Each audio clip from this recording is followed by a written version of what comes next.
First ಬಾಲಕೃಷ್ಣಗೆ brain mapping ಮಾಡಬೇಕು.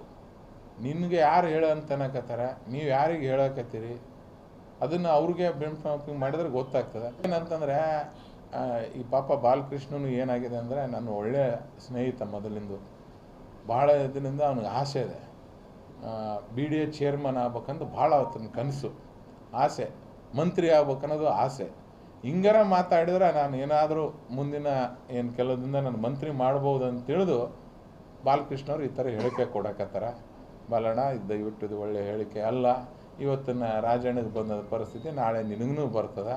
ನೀನೇನೋ ಮಂತ್ರಿ ಆಗ್ತಾನೆ ಆಸೆಗೆ ಸ್ವಲ್ಪ SC ST ವರ್ಗದವ್ರಿಗೆ ಹಿಂಗೆ ಮಾತಾಡೋಕ್ಕೆ ಹೋಗಬೇಡ. ಏನು ರಾಜಣ್ಣನ ಮುಖ ನೋಡಿದ್ರೆ ಓಟ. ರಾಜಣ್ಣ ನಮ್ಗೆ ಹೆಮ್ಮೆ ಅದ, ಜನರಲ್ ಕಾನ್ಸ್ಟಿಟ್ಯೂಷನ್ ನಿಂತು ಪ್ರಬಲ ಒಕ್ಕಲಿಗರ ಸಾಮ್ರಾಜ್ಯದಲ್ಲಿ ರಾಜಣ್ಣ ಗೆದ್ದು ಬರ್ತಾನೆ. ಅಂಥವ್ನಿಗೆ ನೀನು ಈ ಥರ ಮಾತಾಡೋದು ಸರಿಯಲ್ಲ. ಅದು ಒಬ್ಬ ಸೀನಿಯರ್ ಮೋಸ್ಟ್ ಇದ್ದಾನೆ. ನಿಮ್ಮ ಏನೋ ಹಿಂಗೆ ಮಾಡಿ ಒಂದು ಕಮ್ಯುನಿಟಿಗೆ ಈ ಥರ ಅಗೌರವ ತೋರುವಂಥ ಕೆಲಸ ಬಾಲಣ್ಣ ಮಾಡೋಕ್ಕೆ ಹೋಗಬೇಡ.